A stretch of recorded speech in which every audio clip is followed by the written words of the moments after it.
నీకు నిత్య జీవం ఇచ్చే విశ్వాసం, అపోస్తలులు ప్రకటించిన విశ్వాసం, ఒకే ఒక్క విశ్వాసం, నీ గుండెల్లో ఉండాల్సిన విశ్వాసం, నీ ఆత్మను రక్షించే విశ్వాసం, నిజమైన ఏకైక విశ్వాసం, బైబిలే బేస్ అయి ఉన్నటువంటి విశ్వాసం. ధర్మశాస్త్రం మొత్తం అనుసరించినటువంటి వాళ్ళందరూ దేని కొరకు ఎదురు చూశారట? ఈ విశ్వాసం కోసం ఎదురు చూశారట. ఒక్కసారి ఆలోచించండి. వెల్లడి అవ్వబోయేటటువంటి ఒక విశ్వాసం ఉంది, దాని కొరకు అని చెప్పేసి వాళ్ళందరూ ఎదురు చూసి ఆ విశ్వాసం వచ్చిన తర్వాత అక్కడికి నడిపింపబడితే మనం ఏది పడితే అది నమ్మొచ్చు అంటే, ఏది పడితే అది విశ్వాసం అని అంటే, ఎలా నమ్మినా అది విశ్వాసం అని అంటే, ఒక నిర్దిష్టమైన ప్రత్యేకమైన ఆధారంతో కూడినటువంటి విశ్వాసం అంటే అది. ఎందుకు అదే ఉంచాలి అని అంటే,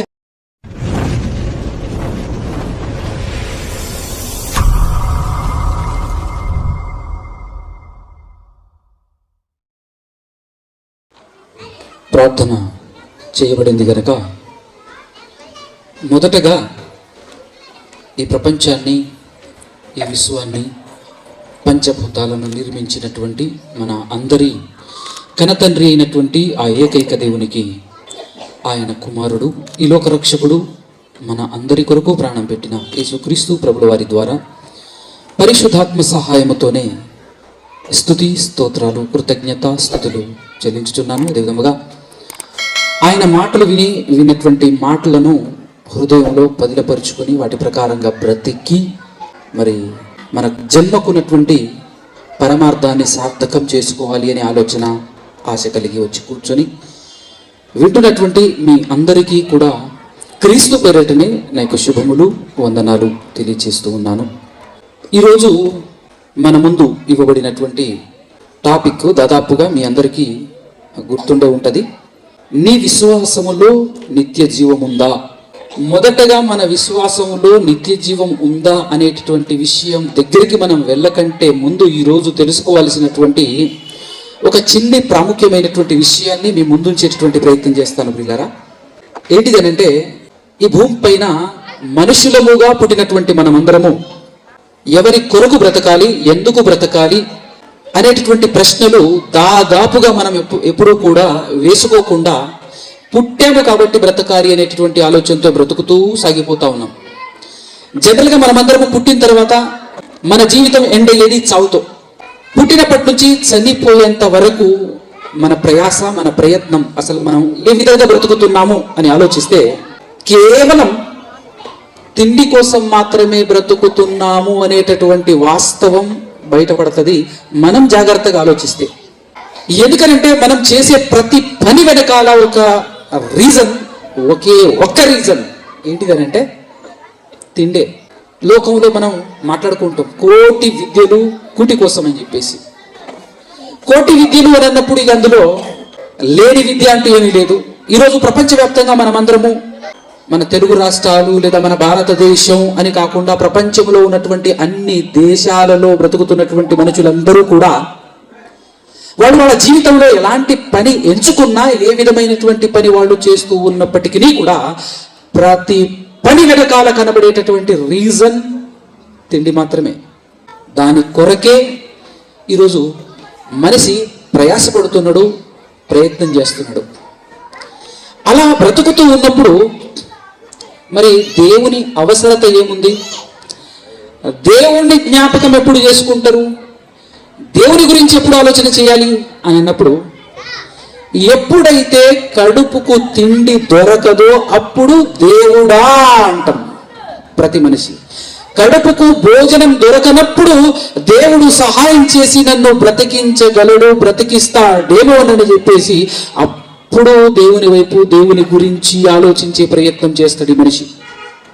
లేదా ప్రశాంతంగా బ్రతుకుతున్నాడు, కడుపు నిండుతుంది, ప్రతిదినం 3 పూటలు చక్కగా భోజనం దొరుకుతుంది అని అన్నప్పుడు, సరదాగా హ్యాపీగా బ్రతుకుతూ ఉన్నప్పుడు దేవుడు మరలా ఇప్పుడు గుర్తుకొస్తాడు అని అంటే, ఏదైనా రోగం వస్తే, ఏదైనా జబ్బు వస్తే దేవుడా అని అప్పుడు దేవుని వైపు తిరిగేటటువంటి ప్రయత్నం చేస్తాడు మనిషి.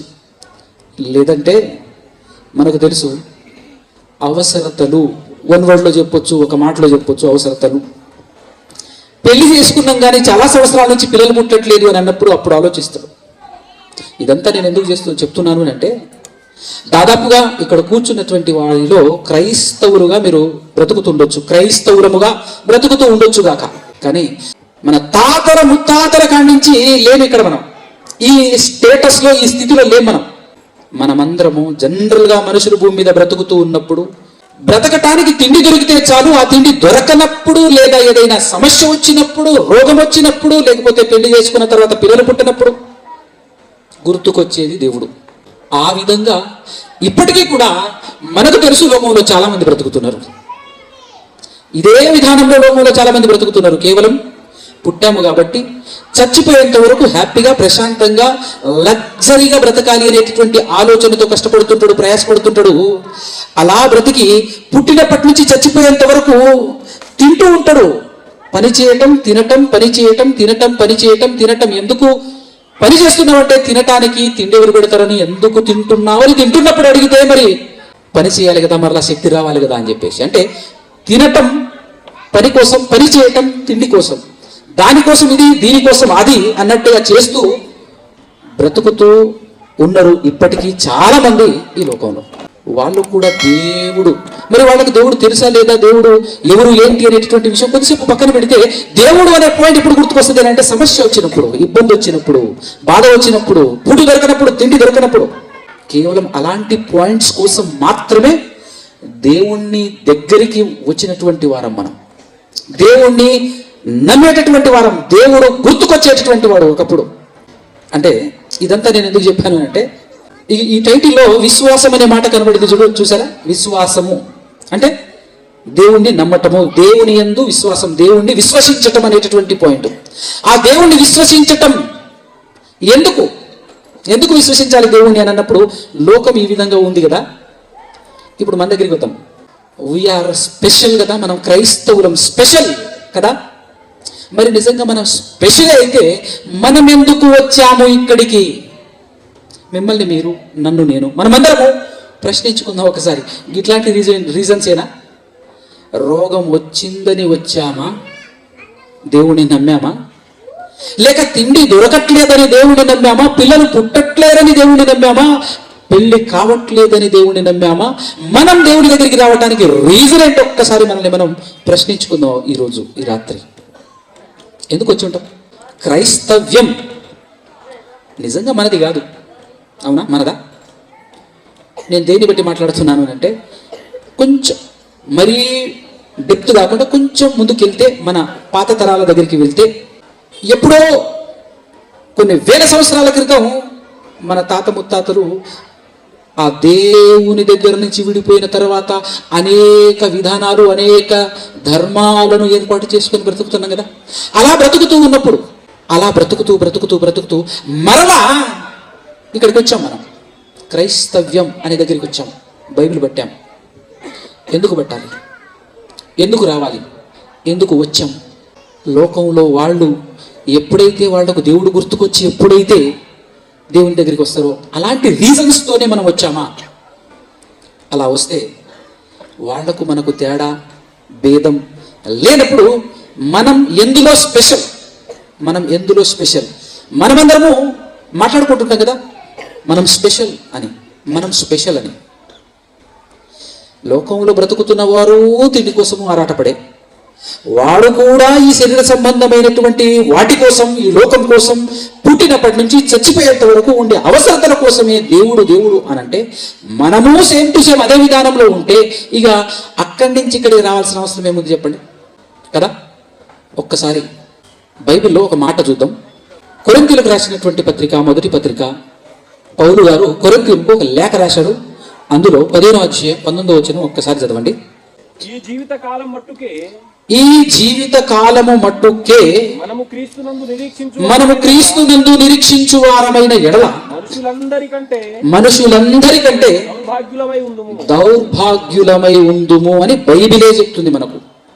అంటే ఈ లోకంలో అందరూ అవసరాన్ని బట్టి, వాళ్లకు కలిగే బాధను బట్టి, వాళ్ళ జీవితంలో ఏర్పడేటటువంటి అవసరతలను బట్టి మాత్రమే దేవుని దగ్గరికి వచ్చేటటువంటి విధానం, దేవుడు గుర్తుకొచ్చేటటువంటి విధానం కనబడుతున్నప్పుడు, మరి మన దగ్గర కూడా అందుకోసమేనా వచ్చాం దేవుని దగ్గరికి? అందుకోసమేనా మనం బైబిల్ పెట్టాము?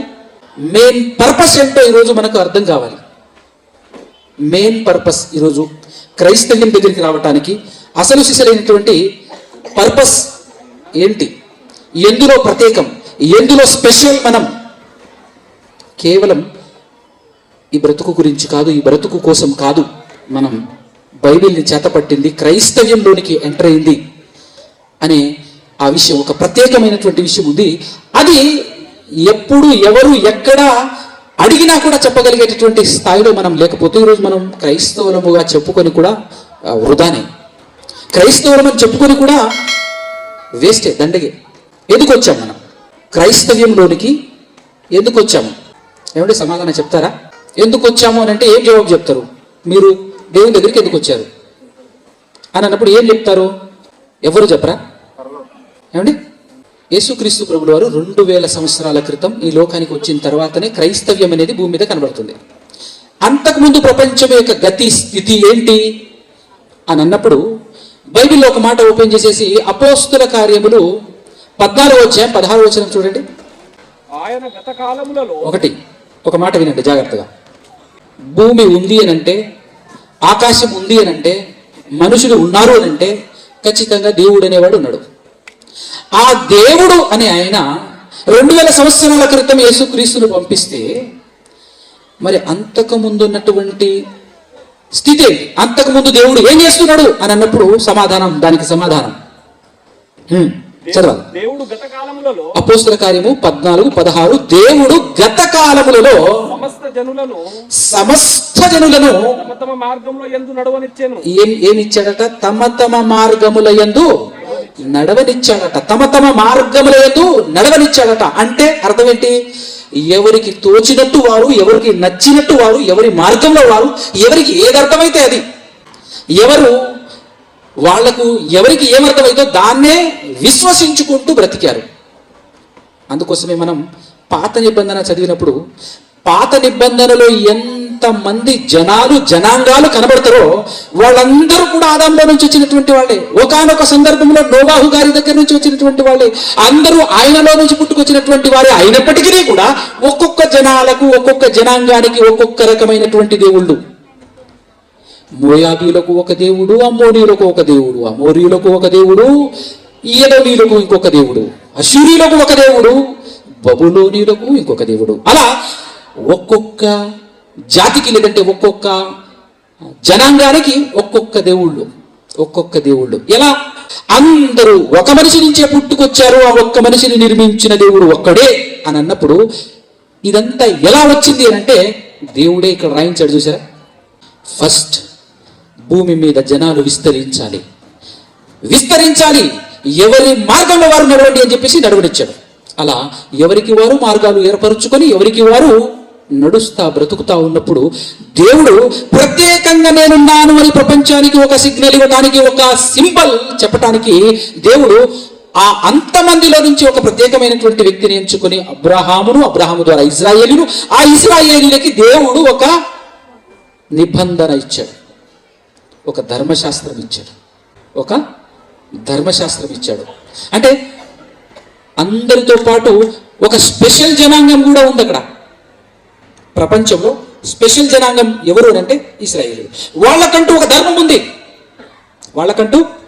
ధర్మం ఉంది. మిగతా జనాంగాలలో, మిగతా యావత్ ప్రపంచంలో ఎక్కడా జరగనటువంటి అద్భుతాలు, ఎక్కడా జరగనటువంటి కనివిని ఎరుగనటువంటి విషయాలు ఆ జనాల మధ్య ఉన్నటువంటి ఈ ఇశ్రాయేలీయులు అనేటటువంటి జాతి మధ్య జరగటం, చుట్టుపక్కల ఉన్నటువంటి వాళ్ళు చూడటం, అది చూసి వాళ్ళు భయపడటం, వనకటం, అన్ని మనం పాత నిబంధనలో చూస్తాం.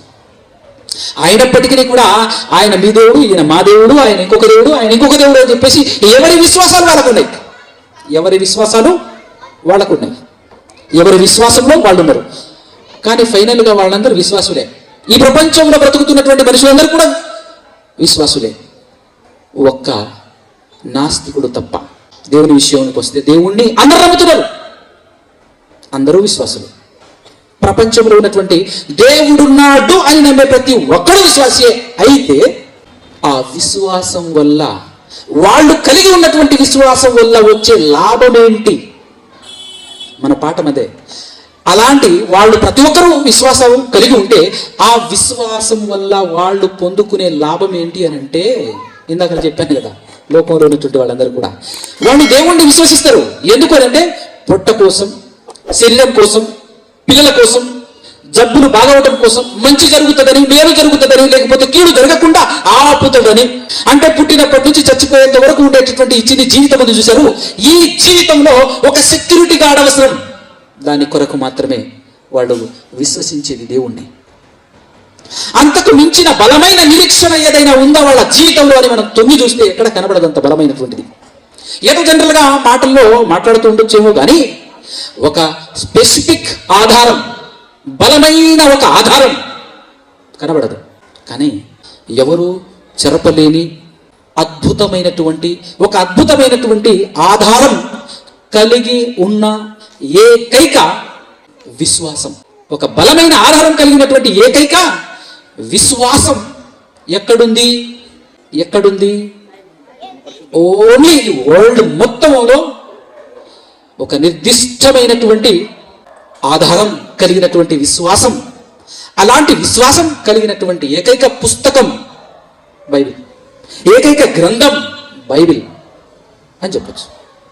నేను మాట్లాడుతుంది జాగ్రత్తగా పసిగట్టేటటువంటి ప్రయత్నం చేయండి. బలమైన ఆధారం ఉన్న విశ్వాసం, అలాంటి విశ్వాసం కలిగిన గ్రంథం ఒకటే అని చెప్పాను ఈ ప్రపంచంలో. అయితే అలాంటి ఆధారపూరితమైనటువంటి విశ్వాసం కలిగినటువంటి గ్రంథం దగ్గరికి మనమందరం వచ్చేసాం. ఆ గ్రంథాన్ని చేత పట్టుకున్నాం. బాగుంది, ఇక్కడ వరకు బాగుంది. అయితే ఈ బైబిల్లో విశ్వాసం, ఆధారంతో కూడిన విశ్వాసం ఎక్కడుంది? ఆ విశ్వాసం ఎలా ఉంది? ఈరోజు నువ్వు నమ్ముకున్న విశ్వాసం ఏంటి? ఈరోజు క్రైస్తవులుగా ఒకటే బైబిల్ పట్టుకున్నటువంటి మనమందరము కూడా ఈరోజు జనరల్గా వినబడేటటువంటి మాట, మనందరికీ తెలిసినటువంటి మాట ఏంటంటే నీ విశ్వాసం నీది, నా విశ్వాసం. విన్నట్టు ఇలాంటి మాటలు ఇరుగు పొరుగు వారి ద్వారానో, ఎక్కడో ఒక చోట చర్చిలోనో, ఏదో ఒక రకంగా ఎక్కడో ఒక చోట నేను వినే ఉన్నాను అన్నవాళ్ళు దయచేసి ఏమనుకోకుండా చేతులు చెప్తారా? విన్నాను అనేటటువంటి వాళ్ళు చూడండి, విన్నారు కదా. ఇంతకు బైబిల్లో ఎన్ని విశ్వాసాలు ఉన్నాయండి? బైబిల్లో ఎన్ని విశ్వాసాలు ఉన్నాయి చెబుతారా? ఒక మాట, ఇక్కడ కూర్చున్నటువంటి వారిలో క్రైస్తవులు చర్చికి వెళ్ళేటటువంటి వాళ్ళు ఎంతమందో చేతులు చెప్పండి, ఒక కన్ఫర్మేషన్ కోసం. ఎందుకంటే ప్రశ్నించేటప్పుడు మరి జవాబు రాకపోయేసరికి అందరు క్రైస్తవులేనా కాదా అని నాకు డౌట్ వస్తుంది. ఏమండి అందరున్నా కొంచెం గట్టిగా చేతులు. Very good. మ్యాక్సిమం 90% చేతులు లేపారు. మీ అందరికీ వందనాలు. సో ఆల్మోస్ట్ ఆల్ మనమందరము క్రైస్తవులు అనగా మనమందరము ఈ బైబిల్ని చేతపట్టాము, ఈ బైబిల్ దగ్గరికి వచ్చాము, ఈ బైబిల్ని కలిగినటువంటి వారమే. అయితే చెప్పండి ఒకసారి, బైబిల్లో ఎప్పుడైనా చదివారా? ఎన్ని విశ్వాసాలు ఉన్నాయి ఈ బైబిల్లో? ఎన్ని ఉన్నాయి చెప్పండి. నోటితో చెప్పకపోయినా ఇలా ఇలా ఇలా అయినా చూపించండి. ఎన్ని ఉన్నాయి? ఎన్ని విశ్వాసాలండి? ఒకటేనా? మరి ఒక్కటే విశ్వాసం అని మనకు తెలిసినప్పుడు మన తోటి సహోదరుడు వచ్చేసి నీ విశ్వాసం నీది, నా విశ్వాసం నాది అని అన్నప్పుడు సైలెంట్గా వినొచ్చేస్తున్నావా?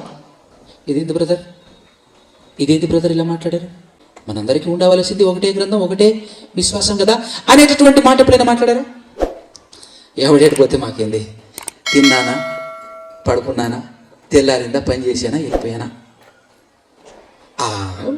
అనే కదా సింపుల్గా తీసుకుంటున్నాం కదా మనం. నిజంగా చెప్తున్నాను, ఇంత సింపుల్గా నువ్వు తీసుకునగలిగితే క్రైస్తవుడని బయట చెప్పుకోవటం కూడా దండిగా. క్రైస్తవుడికి ఒక పోరాటం అవసరం. మనకి ఒక విషయంలో నిజంగా ఎంతో జల్లు మనాల్సినటువంటి విషయం చెప్పనా, భలే మాట్లాడుతుంటాం మనం. యేసుప్రభు దగ్గరికి ఎందుకు వచ్చారు, బైబిల్ ఎందుకు కొట్టుకున్నారు అంటే నిత్యజీవం అంతే కదా. పరలోకం అంటుంటాం కదా, అంటుండవా లేదా? కానీ ఏనాడు భయం కలగదు. ఎందుకు భయం కలగదు అని అంటే, ఇప్పుడు ఇక్కడ గల్లీల్లో మామూలుగా అప్పుడప్పుడు సెలవులు వచ్చినప్పుడు క్రికెట్ ఆడుతున్నటువంటి వ్యక్తి ఏదో ఒక రోజు నేను ఇండియా టీంలో జాయిన్ అవుతాననేటటువంటి విశ్వాసం ఉండొచ్చు అవనికి. అలా మనం అన్నామే అనుకో పొరపాటున కూడా, అదే మనమే మనం ఆడదాకా వెళ్తామా బ్రదర్, మరి నువ్వు మాట్లాడుతున్నావు, జోకులు ఎత్తున్నావు అని చెప్పేసి మనమే అంటాం. ఎందుకు?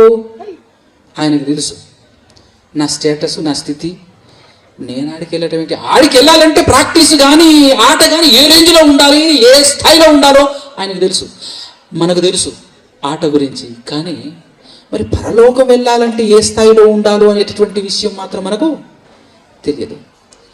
పిచ్చోళ్ళై నిలబడి పానాలు వదులుకున్నారు ఎవరు? అపోస్తలులు. వాళ్ళు నిజంగా పిచ్చోళ్ళు. మన గుట్టినే వస్తుంది పరలోకం. వాళ్ళు ఇంత కోసపడ్డారు. వాళ్ళేందంటే ఈ రేంజ్లో అసలు నిలబడి ప్రాణాలు ఇచ్చారు.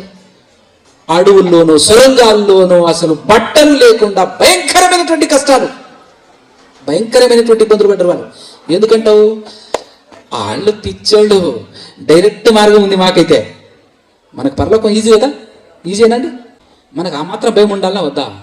ఆఫ్టర్ ఆల్ లోకంలో ఉన్నటువంటి ఒక క్రికెటో లేకపోతే ఇంకొక స్థాయిలో, ఆ స్థాయిలో మామూలుగా చదువుకునేటువంటి వారు, లేదంటే పాస్ అవుతానో లేదో డౌటే అన్నటువంటి వాళ్ళు నువ్వు ఐఏఎస్ ఐపీఎస్ అవుతావు రా అని చెప్పేసి ఎట్టుంటుంది? ఆయన చెప్తే ఎట్టుంటుంది? ఆయనకు అయినట్టే రేపు. ఆ రేంజ్ వేరు బ్రదర్. అలా ఉండాలంటే స్టడీ రేంజ్లో ఉండాలి. ఎట్లా చదవాలి? మన వల్ల ఏ పనేనా అంటాడు. Failure candidate. అడపా తడపా ఏదో లక్కు బాగుండి పాస్ అయ్యేటటువంటి వ్యక్తులనే మాట్లాడతారు. మనం కూడా దాదాపుగా మన విశ్వాస విషయంలో, మన భక్తి విషయంలో చాలా చూసుకుంటే ఒకసారి మనం ఎవరితో పోల్చుకోవాలి అంటే, పరలోకం కోసం ప్రాణాలు అర్పిస్తూ, పరలోకం కోసం కుటుంబాలను అసలు ఏమాత్రం లెక్క చేయకుండా ప్రపంచవ్యాప్తంగా తిరగటానికి తమ చర స్థిర ఆస్తులను అమ్మి అపోస్తలుల పాదాల ఎద్ద పెట్టినటువంటి వారిని మనం టార్గెట్ చేసుకోలేదంటే వాళ్ళని చూస్తే మనకు ఒక రకమైనటువంటి భయం పడుతుంది. ఏదో అందరితో పాటు లోకంలో ఒక విశ్వాసం ఉండాలి, అందరితో పాటు ఏదో ఒక గుడికి వెళ్ళాలి అని చెప్పేసి వెళ్తున్నాం తప్ప మనకంటూ ఒక ప్రత్యేకమైనటువంటి ఇదేం లేదు. అంత కసి లేదు. ఖచ్చితంగా నేను వస్తే పరలోకం వెళ్ళాలని కసి ఉందా? అలాంటి కసి ఉన్నటువంటి ఒక వ్యక్తి ఏమని మాట్లాడుతుందో ఒక్కసారి పిలుపులకు రాసినటువంటి పత్రిక చూడండి దయచేసి. ఎలా ఉండాలి ఆ కసి ఉన్నటువంటి వారు అనేటటువంటి మాట. ఆ మాటకు వస్తే 3వ అధ్యాయం 7వ వచనం నుంచి చూడండి జాగ్రత్తగా. 3వ అధ్యాయం 7వ వచనం.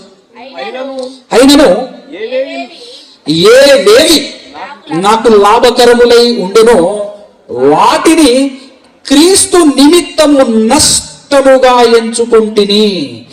నిశ్చయముగా నా ప్రభువైన యేసు క్రీస్తును గూర్చిన అతి శ్రేష్టమైన జ్ఞానము నిమిత్తమై సమస్తమును నష్టముగా ఎంచుకొనుచున్నాను. క్రీస్తును ధరించుకొని ధర్మశాస్త్రమూలమైన నా నీతిని గాక క్రీస్తు నందలి విశ్వాసము వలనైన నీతి అనగా విశ్వాసమును బట్టి దేవుడు అనుగ్రహించు నీతి గలవాడనై ఆయన యందు ఒగబడు నిమిత్తము. 10వ వచనం చూడండి. ఏ విధము చేతనైనను మృతులలో నుండి నాకు పునరుద్ధానము కలగవలెనని ఆయన మరణము విషయముల్లో సమాన అనుభవము గలవాడనై ఆయన పునరుద్ధాన బలమును ఎరుగు నిమిత్తమును ఆయన శ్రమలలో పాలివాడ నగుట ఎట్టిదో ఎరుగు నిమిత్తమును సమస్తమును నష్టపరుచుకుని వాటిని పెంటతో సమానముగా ఎంచుకొనుచున్నాను. ఆయన రేంజ్, ఆయన ప్రయత్నం ఒక్కసారి చూస్తే మనకు గుండెల్లో దడబుట్టాలి. క్రైస్తవునికి ఈరోజున్న మన స్థితి చూడు. పరలోకం కోసం మరణించిన తర్వాత ఒక జీవితం, అది శాశ్వతం, ఇది అశాశ్వతం.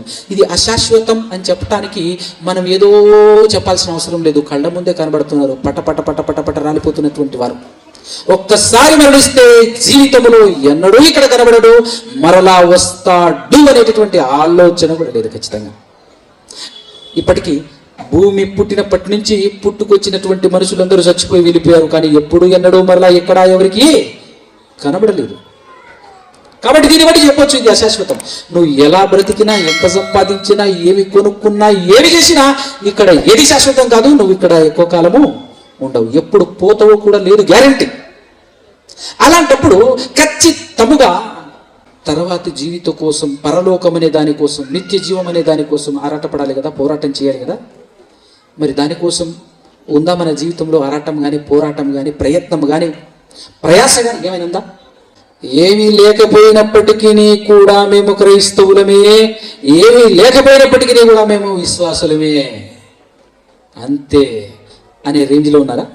ఏమండి మరలా మన పాఠం దగ్గరికి వస్తే అంటే పరలోకం వెళ్ళాలి అనే ఆలోచన, నిత్య జీవం కావాలనేటటువంటి ఆలోచన ఉంటే ఎలా ఉంటారో, ఏ విధమైనటువంటి బ్రతుకుతారో అది మనకు తెలిస్తే అది మన జీవితంలో ఉందా లేదా అని మనల్ని మనం క్యాల్కులేట్ చేసుకుంటే మన స్టేటస్ మనకు అర్థమవుతుంది అని చెప్పాను. మన స్థితి ఎక్కడుందో మనకు అర్థమవుతుంది అని చెప్పేసి చెప్పాను. అయితే ఇప్పుడు చెప్పాను కదా, ఒక అద్భుతమైనటువంటి ఆధారం కలిగిన విశ్వాసం, ఆధారంతో కూడినటువంటి విశ్వాసం కలిగినటువంటి గ్రంథం, ఆ గ్రంథం దగ్గరికి మనం వచ్చాం. ఆ గ్రంథం దగ్గరికి వచ్చినటువంటి మనము ఒక్కటే విశ్వాసం కలిగి ఉన్నట్టు ఆ గ్రంథం. కానీ ఈరోజు మనం ఒక్క విశ్వాసంతో ఉన్నారా? కనీసం అట్లీస్ట్ ఇక్కడ కూర్చున్నటువంటి గ్రౌండ్లో ఉన్నటువంటి ఎంతమంది అయితే ఉన్నారో అందరికీ ఒకే విశ్వాసం ఉందా? లేదు అని ఖచ్చితంగా మనం అందరం చెప్పొచ్చు. కానీ బైబిల్ మాత్రం ఎన్ని విశ్వాసాలు ఉన్నాయని చెప్పింది? ఒక్కసారి ఒక్క మాట చదవండి. అది ఎఫెసీయులకు రాసినటువంటి పత్రిక 4వ అధ్యాయము 4 నుంచి చూస్తే, శరీరం ఒక్కటే, లేదా 5 చూడండి డైరెక్ట్గా. ప్రభు ఒక్కడే, విశ్వాసం ఒక్కటే, బాప్తిస్మం ఒక్కటే అని మాట్లాడుతున్నాడు. పైనుంచి చూస్తే శరీరం ఒక్కటే, ఆత్మయు ఒక్కడే, ఆ ప్రకారమే మీ పిలుపు విషయంలో ఒక్కటే నిరీక్షణ యందుండుటకు పిలువబడితిరి. ప్రభు ఒక్కడే, విశ్వాసం ఒక్కటే, విశ్వాసం ఒక్కటే. మరి ఆ ఒక్క విశ్వాసంలో మనం ఉన్నామా? ఆ ఒక్క విశ్వాసం ఏది ఇంతకు? ఈరోజు నీదొక విశ్వాసం, నాదొక విశ్వాసం, మరి ముఖ్యంగా ఈ బైబిల్ పట్టుకున్నటువంటి వారిలో ఎన్ని రకాల విశ్వాసాలు ఉన్నాయో తెలియదు మనకు. అయితే అందులో ఒక్కటే రైట్, ఒక్కటే విశ్వాసం అని బైబిల్ చెప్పినప్పుడు ఆ ఒక్కటి మన దగ్గర ఉందా, మనలో ఉందా? ఆ ఒక్క విశ్వాసం మన దగ్గర ఉందా, మనలో ఉందా అని ఈరోజు మనం చెక్ చేసుకుని మనం పాఠం ముగించుకునేటటువంటి ప్రయత్నం చేద్దాం. ఇందాక చెప్పాను, ప్రపంచంలో బ్రతుకుతున్నటువంటి వాళ్ళందరికీ వారి వారి మార్గం ఉందా లేదా, వారి వారి ధర్మం వారికి ఉందా లేదా? దాంతోపాటు అండి, ఒక బలమైనటువంటి ధర్మం యూదులు, ఇశ్రాయేలీయులు అనేటటువంటి వాళ్ళు కలిగి ఉన్నారు. అవునా? వాళ్ళకు కూడా ఒక ధర్మం ఉందా? ప్రపంచములో ఎన్ని ధర్మాలున్నా, వాటిని మతాలుగా పిలుచుకున్నా, ధర్మం అని పిలుచుకున్నా, ధర్మశాస్త్రం అని పిలుచుకున్నానండి, వాటన్నింటిని వదిలిపెట్టి ఎక్కడికి రావాలి తెలుసా? అన్నింటిని వదిలిపెట్టి ఎక్కడికి రావాలి అంటే ఆధారంతో కూడినటువంటి విశ్వాసం దగ్గరికి రావాలి ప్రతి ఒక్కరు. ఆఖరికి చెప్తున్నాను, ధర్మశాస్త్రం కలిగినటువంటి వారు కూడా ఎక్కడికి రావాలి? ధర్మశాస్త్రం కలిగింది ఎవరో చెప్పండి? ఇజ్రాయిల్. వాళ్ళు సైతం దాన్ని విడిచి ఎక్కడికి రావాలి తెలుసా? ఆధారంతో కూడిన విశ్వాసం దగ్గరికి రావాలి. ఎందుకు అని అంటే, ఒక్కసారి గలతీయులకు రాసినటువంటి పత్రిక, పౌలు గారు గలతీయులకు పత్రిక రాస్తూ ఒక మంచి మాట చెప్పారు చూడండి. 3వ అధ్యాయం 12వ వచనం. నీతిమంతుడు విశ్వాస మూలముగా జీవించును, నీతిమంతుడు విశ్వాస మూలముగా జీవించును. ధర్మశాస్త్రము విశ్వాస సంబంధమైనది కాదు. ఏమండి? ఏం కాదట? ధర్మశాస్త్రము విశ్వాస సంబంధమైనది. ధర్మశాస్త్రం విశ్వాస సంబంధమైంది కాదు. ధర్మశాస్త్రము విశ్వాస సంబంధమైంది కాదు. ఇంతకు ధర్మశాస్త్రం అంటే ఏంటో చెప్పండి. మన బైబిల్లోనే 2 నిబంధనలు ఉన్నాయా? ఒకటి పాత నిబంధన అంటుంటాం, ఇంకొకటి కొత్త నిబంధన అంటుంటాం. అయితే పాత నిబంధన దేనికి సంబంధించింది కాదట? పాత నిబంధన విశ్వాస సంబంధమైనది కాదు. పాత నిబంధన విశ్వాస సంబంధమైనది కాదు అని నేను చెప్తున్నానా, బైబిల్ చెప్తుందా? ఏమండి? పాత నిబంధన అండర్లో, పాత నిబంధన ధర్మశాస్త్రం క్రింద బ్రతుకుతున్నటువంటి ఇశ్రాయేలీలు వాళ్ళు ఎలా బ్రతికారో ఇదే గలతీయులకు రాసినటువంటి పత్రిక 3వ అధ్యాయములో చూద్దాం ఒక్కసారి. 23 నుంచి, 3వ అధ్యాయం 23 నుంచి. విశ్వాసం అనేది రాకమునుపు, వెల్లడి కాకమునుపు అంటే విశ్వాసం అనేది రాకమునుపు, ఇక ముందుకు బయలుపరచబడబోవు విశ్వాసమును అవలంబింపవలసిన వారముగా, చెరలో అంటే జైల్లో, చెరలో ఉంచబడినట్టుగా మనము ధర్మశాస్త్రమునకు లోనైన వారము అయితిమి. ఒక విశ్వాసం రాబోతుంది. ఆ విశ్వాసం వచ్చేంత వరకు ఈ ధర్మం క్రింద, ఈ ధర్మశాస్త్రం క్రింద బ్రతకాలి. ఎలా బ్రతికారట? వాళ్ళు చెరలో ఉన్నట్టుగా బ్రతికారట. నెక్స్ట్, కాబట్టి మనం అని వాళ్ళు మాట్లాడుకుంటున్నారు యూదులు, ఇశ్రాయేలీయులు. మనం విశ్వాస మూలమున నీతిమంతులమని తీర్చబడినట్లు ఎక్కడికి? క్రీస్తు నొద్దకు మనలను నడిపించుటకు ధర్మశాస్త్రము మనకు బాలశిక్షకుడాయను. అంటే ఎక్కడికి నడిపించడానికి బాలశిక్షకుడు అయిందంట? ధర్మశాస్త్రము. బాలశిక్షకుడు అంటే బేసిక్స్. పాత కాలంలో కొంచెం పెద్దవాళ్ళు ఉంటే పెద్ద బాల శిక్ష, చిన్న బాల శిక్ష అని, మా తండ్రి కాలంలో అంటే మా ముందు జనరేషన్ వాళ్ళు బాలశిక్షే చదివేవాళ్ళు. దాన్ని బట్టి మనకు అర్థమవుతుంది. సో ధర్మశాస్త్రం అనేటటువంటిది సంపూర్ణమైనది, పరిపూర్ణమైనది కాదు, కానీ ఎక్కడికి నడిపించడానికి ఉపయోగపడిందట? క్రీస్తు నొద్దకు. ఎందుకంటే క్రీస్తు ద్వారానే ఏర్పడబోతుంది ఒక నిర్దిష్టమైన విశ్వాసం. క్రీస్తు ద్వారా బిల్డ్ అయ్యింది ఒక విశ్వాసం. క్రీస్తు వచ్చాడు అని అంటే 2000 సంవత్సరాల క్రితం యేసు క్రీస్తు ప్రభువు వారు వచ్చారు అని అంటే విశ్వాసం వెల్లడి అయినట్టే. కాకముందు ఆ ధర్మశాస్త్రం కింద బ్రతికిన వాళ్ళు ఎలా బ్రతికారో ఇక్కడ చెప్పబడుతుంది. వచ్చేసిన తర్వాత చెప్తున్నాడు చూడు. అయితే 25వ వచనం, అయితే విశ్వాసము వెల్లడి ఆయను గనుక ఇక బాలశిక్షకుడి క్రింద ఉండమిగా మేము ఉండము అని వాళ్ళు మాట్లాడుతున్నారు. ఇక మనం అక్కడ ఉండాల్సిన అవసరం లేదు. దీన్ని బట్టి మనకు అర్థం కావాలి, ప్రపంచంలో ఉన్న ఏ ధర్మమైనా ఏ మతమైనా అందరూ వాటిని వదిలి తమ తమ మార్గములను విడిచి ప్రతి ఒక్క వ్యక్తి ఎక్కడికి రావాలి? ఇప్పుడు ఇక్కడికి రావాలి. ఒక విశ్వాసం, బలమైన స్థిరమైన ఆధారాలతో కూడినటువంటి ఒక విశ్వాసం వెల్లడి అయినటువంటి ఆ విశ్వాసం దగ్గరికి ప్రతి వ్యక్తి రావాలి. వచ్చి ఏం చేయాలి? యేసు క్రీస్తు నందు మీరందరూ విశ్వాసము వలన దేవుని కుమారులై ఉన్నారు, క్రీస్తులోనికి బాప్తిస్మము పొందిన మీరందరూ ధరించుకుని ఉన్నారు. ఆ విశ్వాసం దగ్గరికి, నిర్దిష్టమైన ఆధారంతో కూడినటువంటి విశ్వాసం దగ్గరికి ప్రపంచంలో ఉన్నటువంటి మనుషులందరూ కూడా ఖచ్చితంగా ఇక్కడికి రావాల్సిందే. ఆఖరికి ధర్మశాస్త్రం కలిగినటువంటి వారు కూడా విడిచిపెట్టి రావాలి. పాత నిబంధన అండర్లో ఉన్నటువంటి ఇశ్రాయేలీయులు కూడా విడిచిపెట్టి రావాలి. ఎందుకో తెలుసా? ప్రపంచంలో అనేక ధర్మాలు, అనేక మార్గాలు ఉంటే వాళ్ళు ఏర్పాటు చేసుకున్న మార్గాలు ఉంటే అందులో చాలా బలమైన మార్గమే యూదులు, ఇశ్రాయేలీయుల మార్గం అని ప్రపంచం ఒప్పుకొని తిరుగుతుంది ఈరోజు. అలాంటిది అంత బలంగా ఉన్న ఆ మార్గము లేదంటే ఆ ధర్మశాస్త్రం ఏదైతుందో దాన్నే విడిచిపెట్టి వాళ్ళు రావాలి అని అన్నప్పుడు ఇక మిగతా వాళ్ళ పరిస్థితి ఒక్కసారి ఆలోచించండి. అందరూ ఎక్కడికి రావాలి? ఇప్పుడు ఈ విశ్వాసం దగ్గరికి రావాలి. ఎందుకు దాన్ని వాళ్ళు విడిచిపెట్టాలి అని అంటే ఒక్కసారి రోమిలకు రాసినటువంటి పత్రిక 3వ అధ్యాయము, రోమిలకు రాసినటువంటి పత్రిక 3వ అధ్యాయం 20 నుంచి చూద్దాం. 20 నుంచి, ఏలైనగా ధర్మశాస్త్ర సంబంధమైన క్రియల మూలముగా ఏ మనుష్యుడును దేవుని దృష్టికి నీతిమంతుడని తీర్చబడడు. ఎందుకంటే ఆ ధర్మశాస్త్రాలు మనిషిని నీతిమంతునిగా తీర్చలేవు. ఏ ధర్మశాస్త్రమైన ప్రపంచంలో మరి ఏం జరుగుతుంది అంటే ధర్మశాస్త్రం వలన పాపమనగా ఇంటితో తెలియబడుచున్నది. ఇట్లుండగా ధర్మశాస్త్రమునకు వేరుగా దేవుని నీతి బయలుపడుచున్నది. దేవుని నీతి బయలుపడుచున్నది అని చెప్పేసి అన్నారు. జనరల్గా మనకు ఒక డౌట్ వస్తుంది ఏంటంటే, అంటే ఈ విశ్వాసం అనే దాని వల్ల ధర్మశాస్త్రాన్ని ఏమైనా నిర్వీర్యం చేస్తున్నామా, నిరర్ధకం చేస్తున్నామా అనే ఆలోచన కూడా రావచ్చు మనకు. దానికి ఇదే 3:31 చూడండి, ఒక మాట ఏమంటున్నాడు? విశ్వాసము ద్వారా ధర్మశాస్త్రమును నిరర్ధకము చేయుచున్నామా? అట్లనే రాదు, ధర్మశాస్త్రమును స్థిరపరచుచున్నాము అన్నాడు. ధర్మశాస్త్రాన్ని ఎలా స్థిరపరచుచున్నాం మనం అని అంటే ఇప్పుడు 21వ వచనం చూడండి. ఇట్లుండగా ధర్మశాస్త్రమునకు వేరుగా, బాగా వినండి, ధర్మశాస్త్రానికి వేరుగా దేవుని నీతి బయలుపరచబడుచున్నది అని దానికి ధర్మశాస్త్రము కూడాను ప్రవక్తలు కూడాను మరి ధర్మశాస్త్రం ఇచ్చిన సాక్ష్యాన్ని నమ్మితే, ధర్మశాస్త్రం సాక్ష్యం ఇచ్చింది దేవుని నీతి సెపరేట్ గా నాలో నుండి కాకుండా సెపరేట్ గా రాబోతుంది అని అన్నప్పుడు దాన్ని మనం దాని దగ్గరికి వెళితేనే ధర్మశాస్త్రాన్ని స్థిరపరిచినట్టు. అక్కడికి వెళ్ళకపోతే ధర్మశాస్త్రాన్ని స్థిరపరిచినట్టు కాదు. ఓకేనా? Next continuation.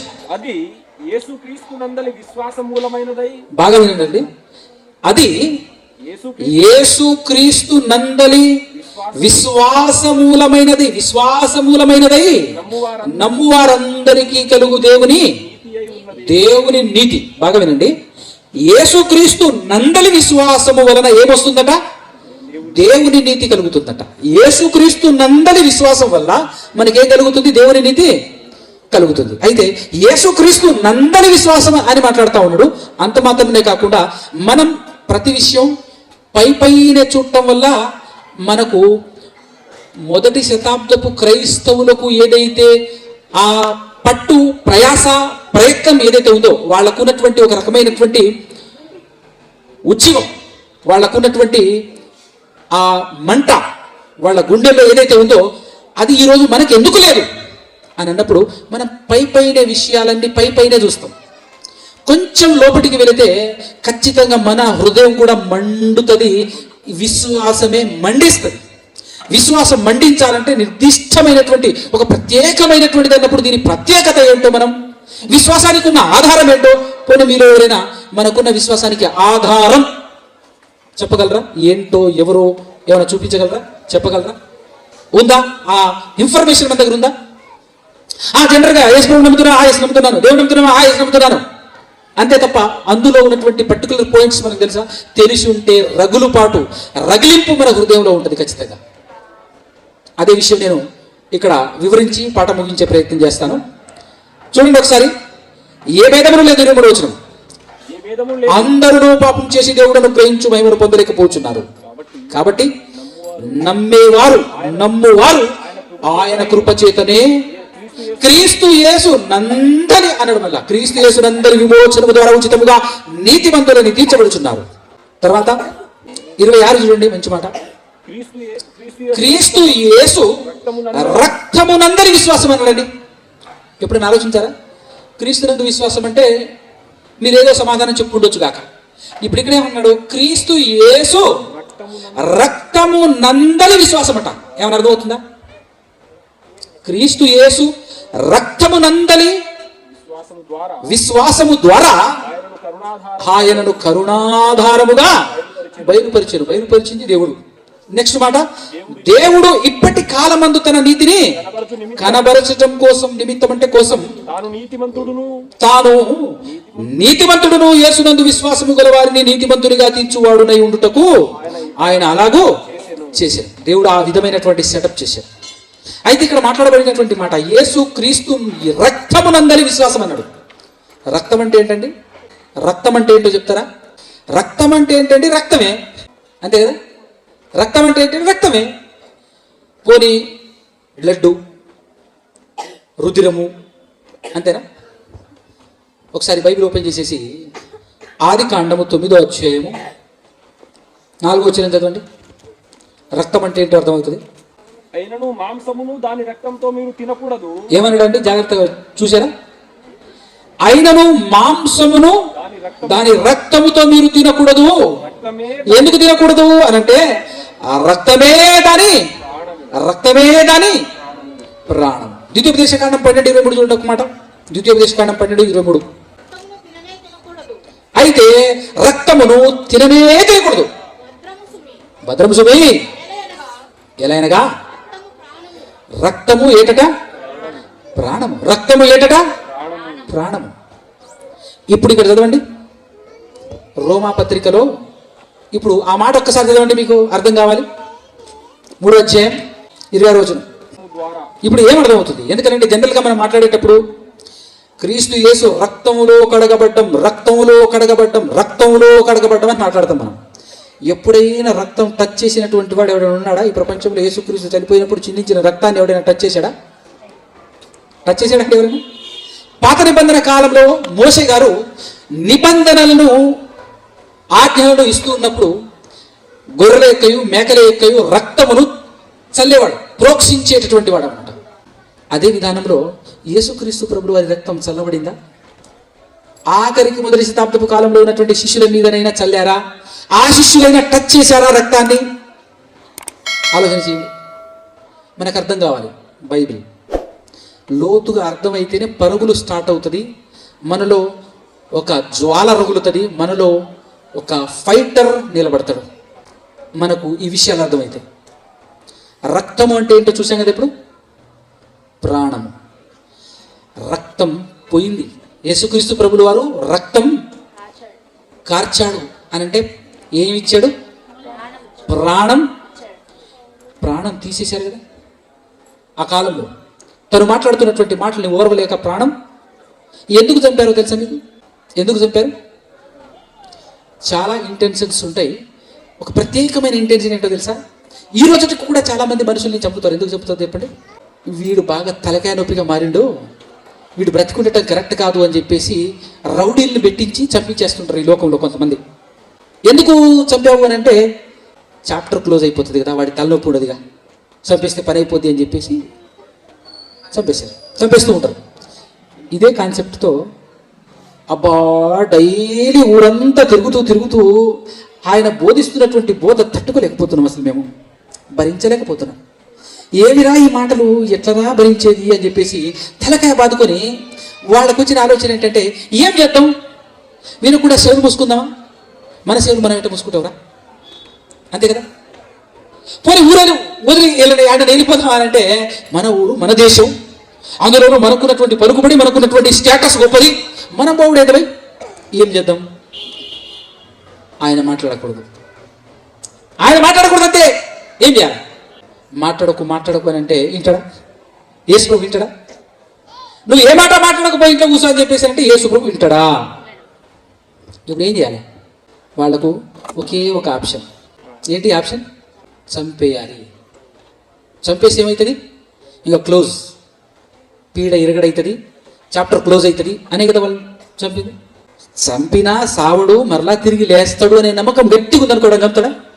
ఆలోచన చేసి చంపుతాడు ఎవరు అంటే చంపేది ఎందుకు అని అంటే ఇక నుంచి క్లోజ్ అయిపోతుంది, ఇంకా తలకాయ నొప్పి ఉండదు. అదే కదా మెయిన్ ఇంటెన్షన్. అదే చేశారు వాళ్ళు. యేసుక్రీస్తు ప్రభువు వారిని చంపేశారు. చంపేసినప్పుడు ఏం జరిగింది అని అంటే ప్రపంచానికి దేవుడు చెప్తున్నాడు ఒక మాట. ఒక్కసారి ఇప్పుడు చదవండి. అపోస్తల కార్యములు 10వ అధ్యాయము 31. ఆ అజ్ఞాన కాలములను దేవుడు అందరితో చెప్తున్నాడు. ప్రపంచంలో గత కాలంలో వారి మార్గంలో వారిని నిర్వహించాడు కదా, అలా నిర్వహించినటువంటి దేవుడు అందరినీ కన్నది నేనే, సృష్టించింది నేనే, సమస్త సృష్టిని నిర్మించింది నేనే. ఈ భూమి మీద బ్రతుకుతున్నటువంటి వాడు ఎవడైనా, మనిషి అయినా జంతువైనా ఎవడైనా వాడు నావాడే.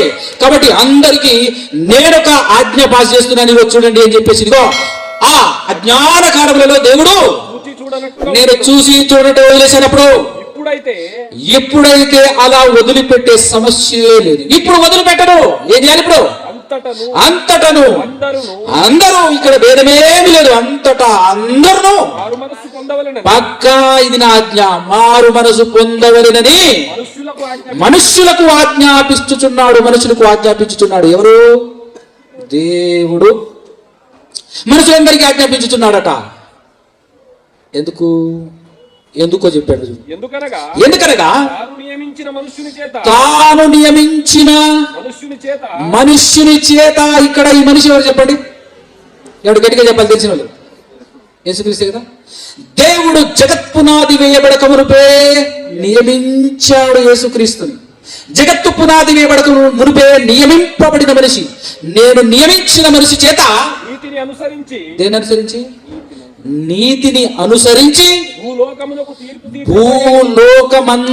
భూలోకంలో ఉన్న ప్రతి మనిషికి నేను ఏం చేయబోతున్నాను?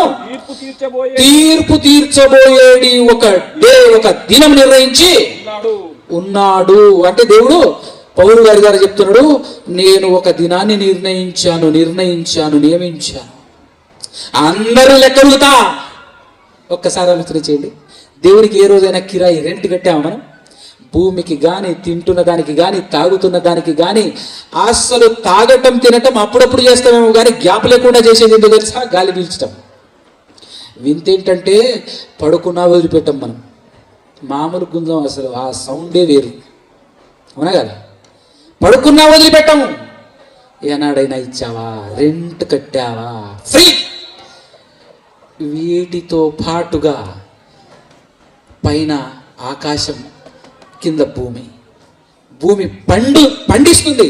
అది పంట ఇవ్వకపోతే బతకలేవు. నువ్వు ఏ పని చేసినా అది పండే గుణాన్ని మర్చిపోయింది అనుకో. ఒక్కసారి భూమి పండటం ఆగిపోయింది అనుకో, ఎట్టుంటుంది ఒక్కసారి ఆలోచన చేయండి కదా.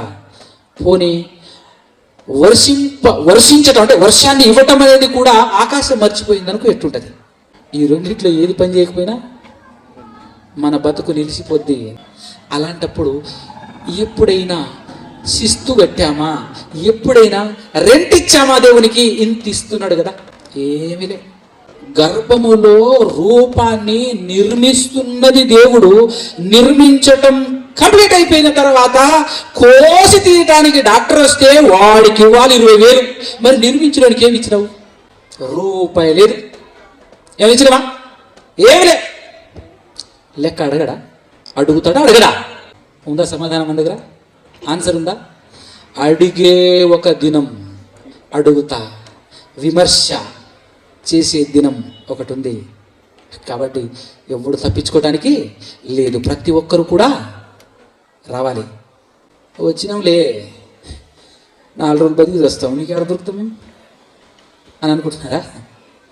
ఇదిగో చచ్చిపోయిన తర్వాత ఏమైపోతుందో ఏమో.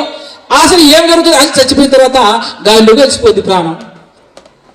ఏముంటుంది? గాలిలో గాలి కలిసిపోతుంది, శరీరం మట్టిలో కలిసిపోతుంది. ఏముందంట? ఇదే కదా అందరు మాట్లాడేది లోకంలో, అంతేనే కదా. చూడు ఒక్కసారి అని నెక్స్ట్ ఏమన్నాడు చూడు. హలో, నన్ను నమ్మటానికి ఒక అద్భుతమైన ఆధారం పెట్టారు ప్రపంచ నటి బొట్టురా. ఒక ఆధారం. ఏంటి ఆధారం చెప్తున్నాడు చూడు. మృతుల్లో నుండి ఆయనను ఎవరిని చంపేశారు కదా, చాప్టర్ క్లోజ్ అనుకున్నారు కదా, అయిపోయింది అని అనుకున్నారు కదా. మృతులలో నుండి ఆయన్ని లేపినందున దీన్ని నమ్ముటకు అందరికీ ఒక ఆధారం కలగజేశాడు చూడు. ఆధారం తెలుసా అండి? ఇప్పుడు ప్రపంచ ప్రజల గుండెల్లో రైళ్లు పరిగెత్తాల్లో వద్దా? ఆ చచ్చిపోతే గాల్లో గాలి, మట్టిలో మట్టి. ఆ చచ్చిపోయిన తర్వాత ఏం జరుగుతుందో ఎవరికి తెలుసు? ఇలాంటి మాటలకు అవకాశమే లేకుండా కట్ చేశాడు చూడు. ఇప్పుడు హలో, ప్రపంచంలో చెరగని విధంగా ఒక ఆధారం ఉంది. చచ్చిపోయిన తర్వాత ఉన్న బ్రతుకే అసలు బ్రతుకు. అదేరా బ్రతుకు, ఇది కాదు బ్రతుకు. అదే శాశ్వతం, ఇది శాశ్వతం కాదు. ఇక ఎక్కడికి పోవు, నువ్వు సరాసరి వచ్చేది నా దగ్గరికి, నా చేతికే చిక్కుతావు బిడ్డ అని చెప్తున్నాడు ప్రపంచానికి. మారురా అంటున్నాడు. ఇప్పుడు రా, ఆజ్ఞాపించా. ఖచ్చితంగా నువ్వు రావాలి. నువ్వు నమ్మాల్సిన ఒక అద్భుతమైనటువంటి విశ్వాసం ఉంది. ఆ విశ్వాసంలో నిత్య జీవం ఉంది. అవునా కదండి? ఈ లోకం బ్రతుకుతూ ఈ లోకంలో ఉండేటటువంటి వాళ్ళందరికీ ఉండే విశ్వాసం వేరు. మనం క్రీస్తు దగ్గరికి ఎందుకు రావాలి? మనం దేవుణ్ణి ఎందుకు నమ్మాలి అంటే, క్రీస్తు ద్వారా, క్రీస్తును బట్టి మనం దేవుని ఎడల విశ్వాసులం కావాలి. దేవుణ్ణి నమ్మాలి. దేవుడు ఉన్నాడు అని నమ్మాలి. చనిపోయిన తర్వాత ఆయన చేతికే చిక్కాలి అని నమ్మాలి. ఖచ్చితంగా ఆయన్ని మనం ఫేస్ చేయాలి అనేటువంటి విషయాన్ని నమ్మాలి. చచ్చిపోయిన తర్వాత బ్రతుకుంది భయ్ అని చెప్పేసి ఖచ్చితంగా నమ్మాలి. మనం బ్రతుకు ఉంది. ఎందుకంటే ఆయన బ్రతికించిన వ్యక్తియే ఈరోజు ప్రపంచంలో ప్రపంచం కాలంతో ముడిపడి ఉంటే ఆ కాలానికే మధ్యవర్తిగా నిలబడి ఉన్నటువంటి వ్యక్తి ఉన్నాడు. ఈరోజు కాలం లెక్క పెట్టాలన్నా ఆయనను బట్టి కాలాన్ని గణిస్తున్నాం మనం. అంతటి అద్భుతమైన ఆధారం. చనిపోయిన తర్వాత బ్రతుకుంది. ప్రపంచంలో ఆయన తప్ప ఇంకెవ్వరు కూడా తిరిగి లేపబడలేదు. ఒక మాట పేతురు పత్రిక చూడండి. మొదటి పేతురు పత్రిక 1వ అధ్యాయం 20వ వచనం. ఆయన జగత్తు పునాది వేయబడక మునుపే. ఆయన అంటే ఎవరో తెలుసు? ఎవరి గురించి? యేసుక్రీస్తు ప్రభువు గారి గురించి. ఆయన జగత్ పునాది వేయబడక మునుపే నియమింపబడెను గాని తనను మృతులలో నుండి లేపి తనకు మహిమను ఇచ్చిన దేవుని ఎడల తన ద్వారా, ఎవరి ద్వారా? యేసుక్రీస్తు ద్వారా, తన ద్వారా విశ్వాసులైన మీ నిమిత్తం అంటే విశ్వాసానికి ఆధారం ఎవరు? చెప్పండి సమాధానం గట్టిగా, ఎవరు? అందుకోసం యేసుక్రీస్తు గురించి విశ్వాసమునకు కర్త అన్నాడు. విశ్వాసాన్ని బిల్డ్ చేసింది ఆయనే. విశ్వాసానికి నిర్మాణ కర్త ఆయనే. నమ్మితే దేవుణ్ణి ఆయనలా నమ్మాలి, బతికితే ఆయనలా బ్రతకాలి. అలా బ్రతికితే ఖచ్చితంగా మనమందరము ఆయన తిరిగి లేపబడినట్టు లేపబడతాం. క్రీస్తు ద్వారా దేవుని ఎడల విశ్వాసులు అవ్వాలి మనం. ఈ విధానం ఎప్పుడైనా విన్నారా? ఎంత అద్భుతమైన విశ్వాసం అని అంటే ఒక ఆధారం, మనం దేవుణ్ణే నమ్మాలి. ఇప్పటికీ ఎప్పటికీ ఎన్నటికీ ప్రపంచానికి దేవుడు ఒక్కడే. ఆ ఒక్క దేవుణ్ణి నమ్మటానికి ఆధారం యేసుక్రీస్తు ప్రభులు వారు. యేసుక్రీస్తు ప్రభులు వారు. అందుకోసమే అపోస్తలులు చెప్పినటువంటి మాట ఏంటో తెలుసానండి? అపోస్తలులు చెప్పినటువంటి మాట, ఈరోజు మన ఆత్మ యుగయుగాలు నిరంతరం నిత్యము బ్రతకాలి అని అంటే మన ఆత్మే మనం కదా, దేహం కాదు కదా. మనం నిత్యం నిరంతరం బ్రతకాలంటే మనల్ని రక్షించేది ఎవరు? ఈ భూలోకంలో ఉన్న పాపాల నుండి మనలను రక్షించాలి అని అంటే ఈరోజు నేను రక్షించగలను మిమ్మల్ని? పోనీ నాలాంటి పాస్టర్లు చాలామంది ఉన్నారు, ఎవరైనా రక్షించగలరా? ఏ చర్చికి ఆ చర్చికి పాస్టర్ ఉంటాడు, ఆ పాస్టర్ అక్కడ ఉన్నటువంటి వాళ్ళని రక్షించగలడా? మన ఆత్మల్ని రక్షించేటటువంటి శక్తి ఎవరికి ఉంది? సేవకునికి ఉందా? పాస్టర్కి ఉందా? ఎవరికి ఉంది? యాకోబు పత్రిక 1:21, యాకోబు పత్రిక 1:21 కొంచెం స్పీడ్గా చదవండి, ముగించేసుకుందాం. అందుచేత సమస్త కల్మషమును విర్రవిగుచున్న దుష్టత్వమును మాని ఎక్కడ లోపల నాటబడి నీ ఆత్మలను రక్షించుటకు శక్తి గలది వాక్యం అన్నడా? నీ ఆత్మలను రక్షించే శక్తి దేనికి ఉంది? వాక్యానికి ఉంది. ఈ మాట నేను ఎందుకు చెప్పానంటే, ఈరోజు పైనే చెప్పేవాళ్ళు చెప్పటం, పైనే వినేవాళ్ళం మనం వినటం. విచిత్రం ఏంటంటే మనం అస్సలు చెక్ చేసుకోం కూడా. ఈవెన్ బైబిల్లో అలా ఉందా లేదా అని చెక్ చేసుకుంటామా? ఏనాడని ఎప్పుడైనా చెక్ చేసుకున్నామా? మన విశ్వాసం వాక్యం మీద ఉండదు, సేవకుని మీద ఉంటుంది. నేను సేవకుని అనుకోండి, నేను నడిపిస్తున్నటువంటి చర్చిలో ఉన్నటువంటి వాళ్ళు కూడా నన్ను నమ్మకూడదు. నాకంటే గొప్పోడు పౌలు గారు, నాకంటే గొప్పోడు శీల గారు. వాడు బోధిస్తూ ఉన్నప్పుడు వినటువంటి వాళ్ళందరూ ఏం చేశారు తెలుసా? అపోస్తల కార్యం 17వ అధ్యాయం 11వ వచనం చదవండి ఒకసారి. అపోస్తల కార్యం 17వ అధ్యాయం 11వ వచనం. వీరు తెస్సలోనికలో ఉన్నటువంటి వారి కంటే ఘనులు అయి ఉండిరట. గనుక ఆసక్తితో వాక్యమును అంగీకరించి పౌలును శీలయును చెప్పిన సంగతులు అలాగున్నవో లేవో అని ఎవ్రీడే ఈ రోజు ఉన్నటువంటి ఈ భూమి మీద ప్రస్తుత కాలంలో ఉన్నటువంటి ఏ సేవకుడైనా సరిపోతాడండి? పౌలుతో సరితూగలడా? పౌలంతటి సేవకులు ఈరోజు ఉన్నారా? పెద్ద సేవకులుగా మనం కూడా మన గుండెల్లో పెద్ద సేవకులుగా ఈరోజు చాలా మందిని గుండెల్లో పెట్టుకొని ఉన్నాం మనం. పెద్ద సేవకుడు ఎవరు? టక మీరు పేరు చెప్తారు, అవునా కదా? కానీ కనీసం కాలి గోటికి సరిపోతారు వాళ్ళు పౌలు గారికి. ఎందుకోనంటే పౌలు గారు బాగా ధనవంతుడు, కానీ క్రీస్తు నమ్మిన తర్వాత ధనాన్ని పెంటగా ఎంచి దేవుని కొరకు క్రీస్తు కొరకు బలి అవ్వటానికి సిద్ధపడ్డారు. ఈరోజు ఆ పెంటను సంపాదించుకున్నారు పాస్టర్లు, సేవకులు అనుకునేటటువంటి, అవునా కదా? ఆ పెంట సంపాదించుకొని దేవుడు ఆశీర్వదించాడు. దేవునికి సిరికి పడదని యేసుప్రభువు చెప్తే, మాకు సిరిని ఇచ్చిందే దేవుడు అని మనోడు చెప్తే, అది మనం వింటున్నాం అంటే కారణం మన వాక్యాన్ని నమ్మలే. మన గుండెల్లో వాక్యం లేదు, మన దగ్గర వాక్యం లేదు, మనం బైబిల్ని నమ్మలే, మనం క్రీస్తును కానీ అపోస్తల బోధులు కానీ లేం. అన్నీ మన సేవకుడే. ఎందుకు? పెళ్ళికి, పేరెంటానికి, చావుకు, ఇంకోటికి అన్నిటికీ అవసరపడతారు కదా. కాబట్టి తప్పదు, ఆయన మాట వినాలి. కనీసం చెక్ చేసుకుంటామా?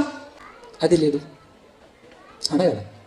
ఎందుకు ఈ మాటలు చెప్తున్నాను అంటే, నేను రక్షించే శక్తి ఏ సేవకునికి లేదు, వాక్యానికి ఉంది. అలాంటప్పుడు నువ్వు వాక్యాన్ని ఎలా నమ్మాలి? ఎలా పరిశీలన చేయాలి? ఏ విధంగా చెక్ చేసుకోవాలి? ఆ తీరు తత్వం మనలో ఉందా? కొన్ని అపోస్తులతో పోల్చుకొని ఒక్కసారి చూసుకుంటే సరితూగుతున్నాడా నీ సేవకుడు, నా సేవకుడు, మన సేవకుడు? తప్పేమైనా ఉందా? తప్పేమైనా చెప్తున్నాను? చెక్ చేసుకునే బాధ్యత ఉందా లేదా? ఇన్ని రోజులు మీరు చెక్ చేసుకోలేదు గనుక, ఇన్ని రోజులు మీరు చెక్ చేసుకోలేదు కనుక మీ దగ్గర విశ్వాసం లేదు అనుకుంటున్నారు భ్రమలో విశ్వాసులు అని. ఒకవేళ మీరు నిజంగా విశ్వాసులు అయితే, నేను అడుగుతున్న ప్రశ్నకు సమాధానం చెప్తారు ఇప్పుడు.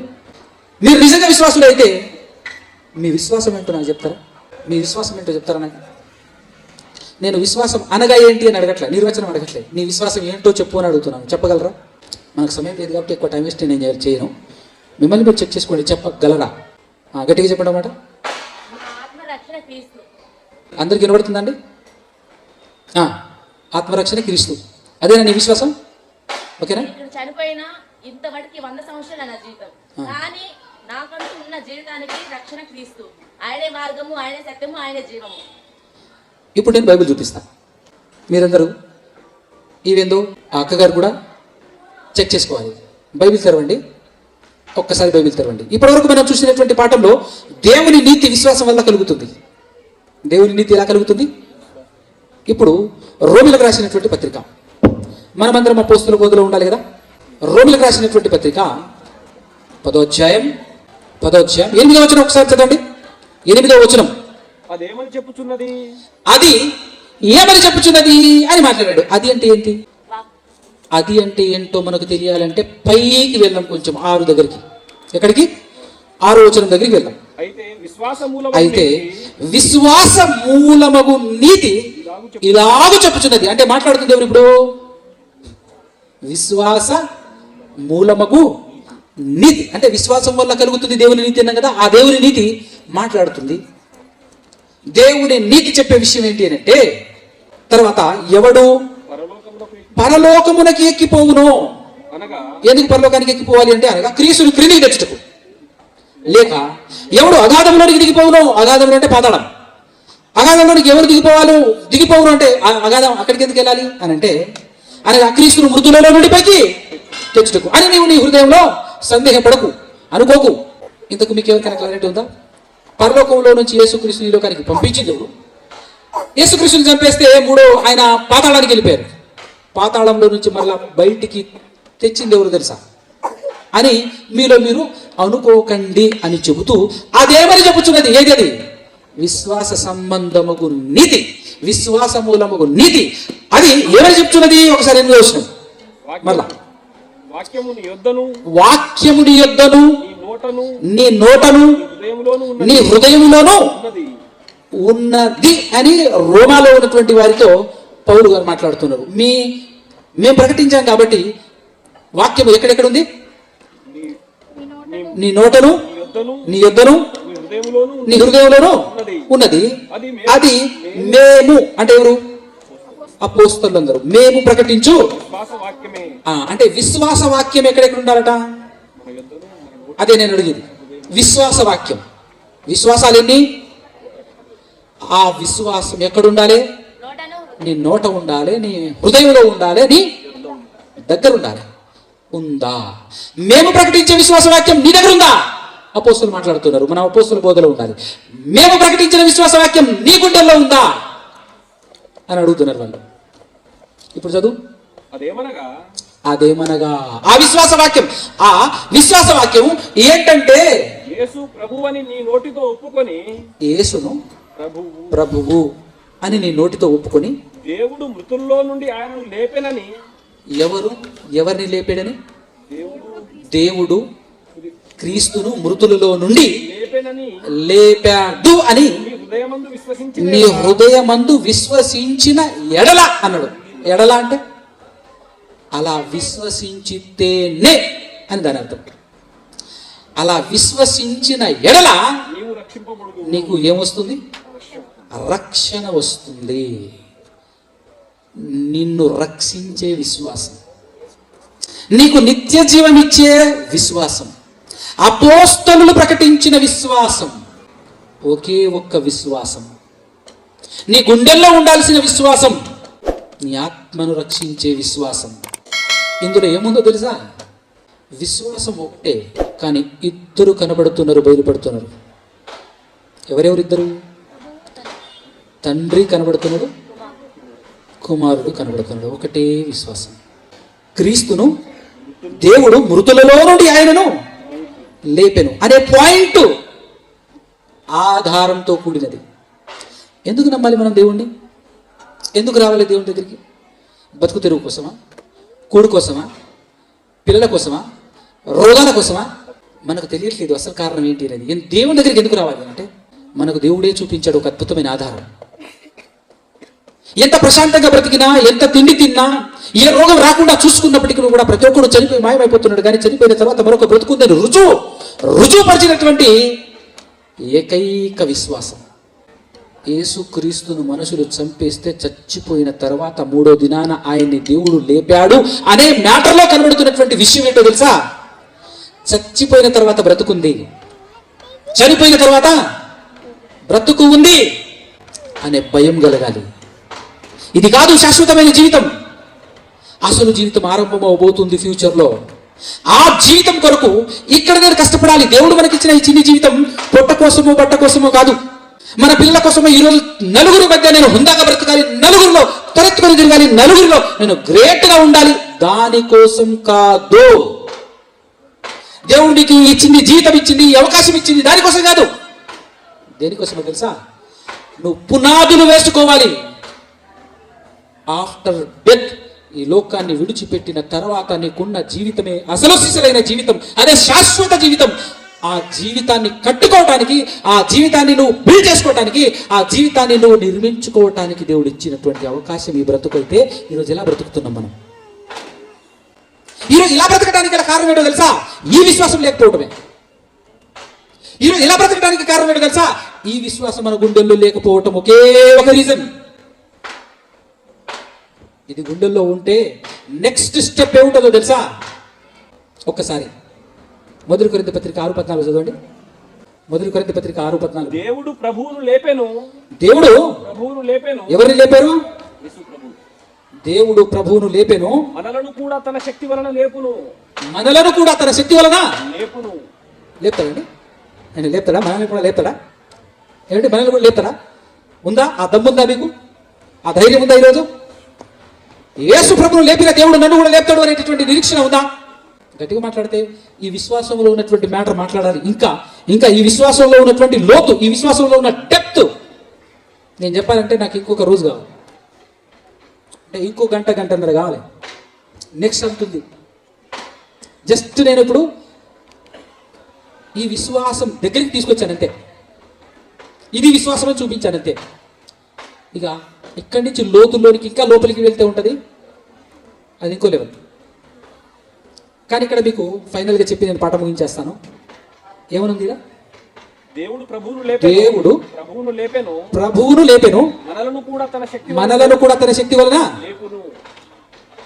ఎస్, నన్ను లేపుతాడు అనే ధైర్యం ఉన్న వాళ్ళ చేతులు లేపండి, కొంచెం గట్టిగా లేపండి.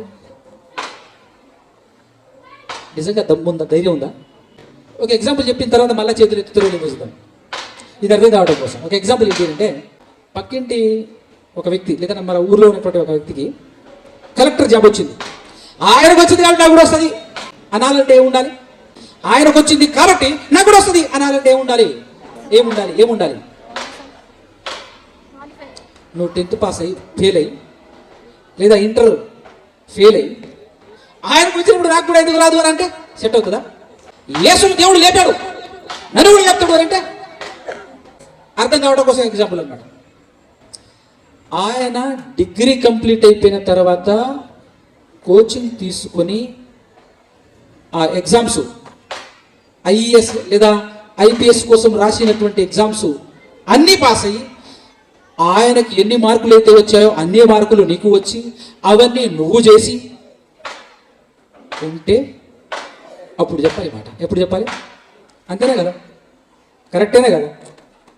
పక్కింట్లో ఉన్నటువంటి అబ్బాయికి ఎస్ఐ జాబ్ వచ్చింది, నాకు కూడా వస్తుంది అంటే ఉట్టి మాట చెప్పడం ఈజీయే, కానీ రావాలంటే ఆ మాట నువ్వు చెప్పాలంటే ఆయన ఏ చదువు చదివాడో నువ్వు అదే చదువు చదివి ఉండాలి, ఆయన ఏ ఎగ్జామ్ రాశాడో నువ్వు అదే ఎగ్జామ్ రాసి ఉండాలి.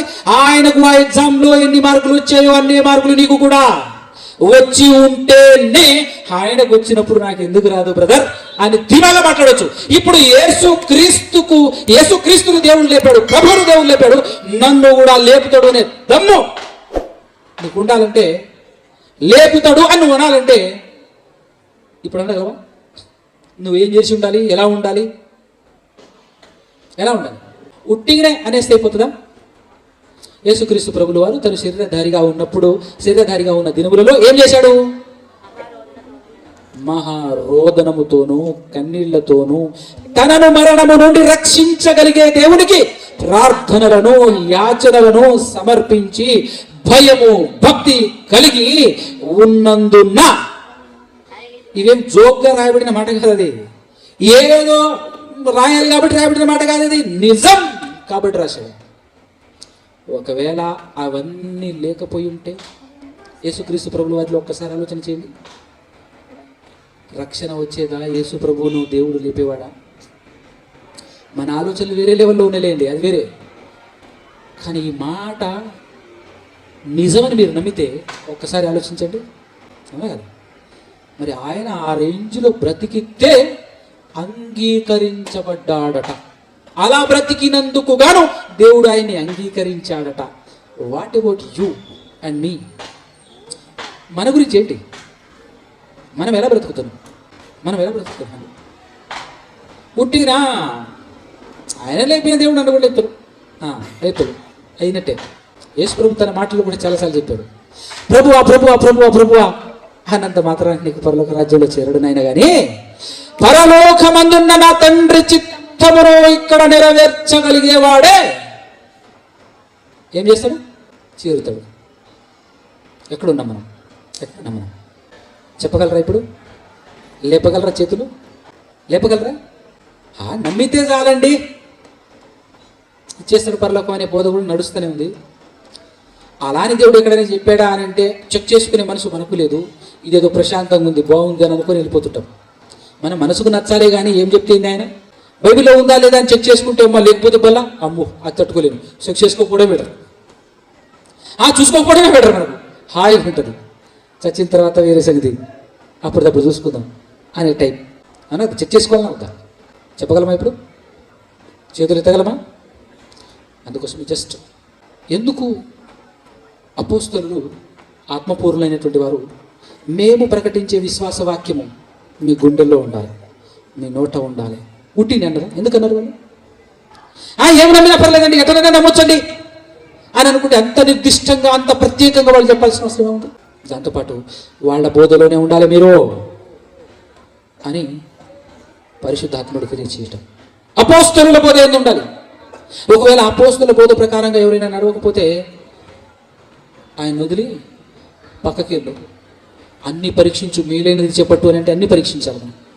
ఒకసారి ఆ మాట చూపిస్తాను చూడండి, ముగించేసుకుందాం ఈ మాటతో.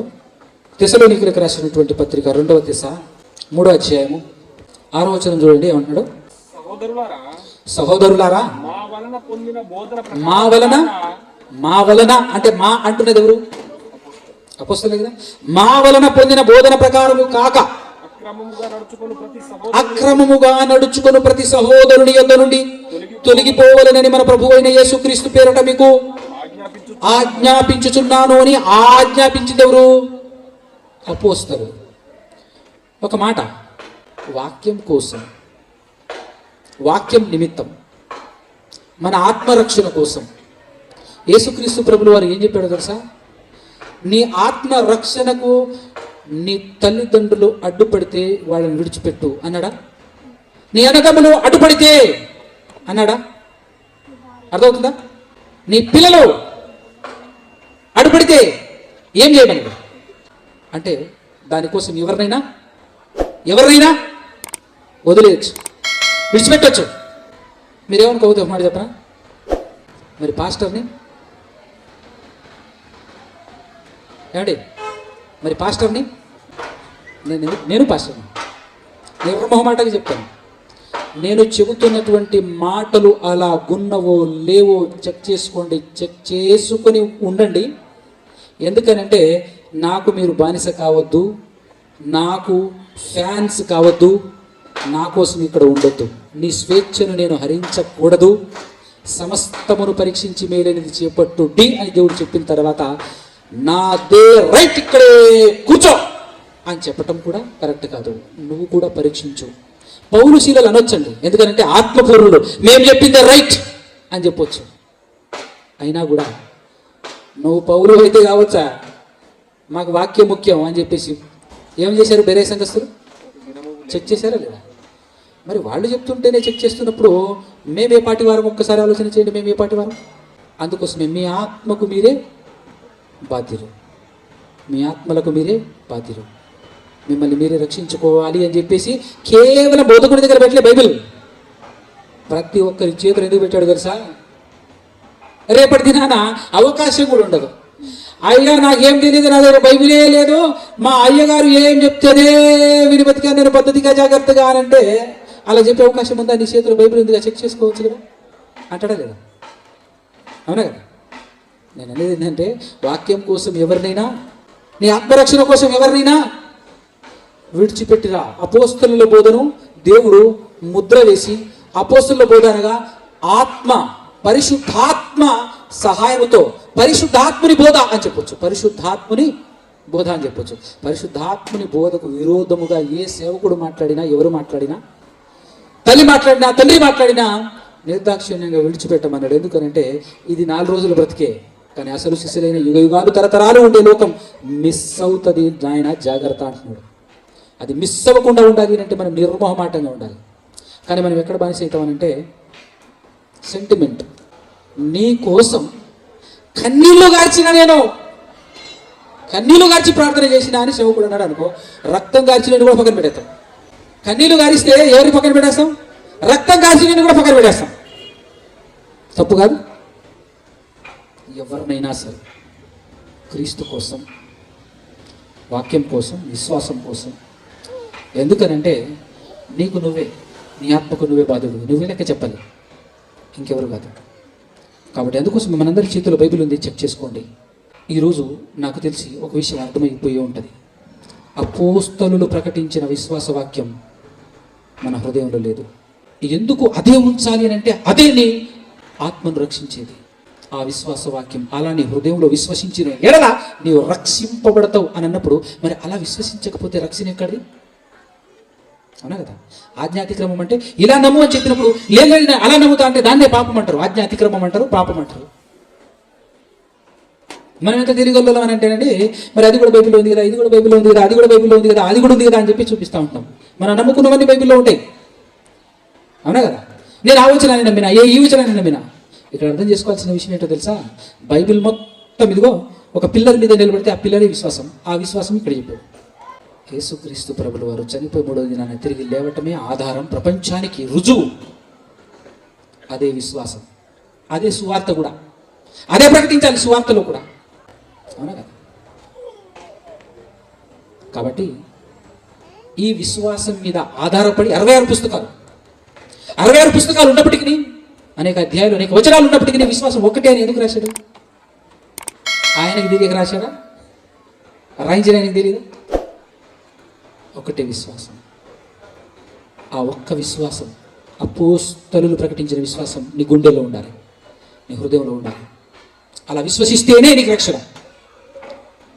ఈరోజు రక్షణ ఉందా లేదా అనే కూడా ఒక క్వశ్చన్ మార్క్. అది కూడా మనకు ఒక క్వశ్చన్ మార్క్. ఇప్పటివరకు ఊహించి లేనిది, తోచింది, మిమ్మల్ని ఆనంద పెట్టడానికి, మిమ్మల్ని నవ్వించడానికి, పెట్టడానికి అసలు నేను మాట్లాడలేదు. వచనం టు వచనం మాట్లాడాను. ఎందుకంటే అవకాశం వచ్చినప్పుడే విషయం, నిజాన్ని బయట పెట్టాలి.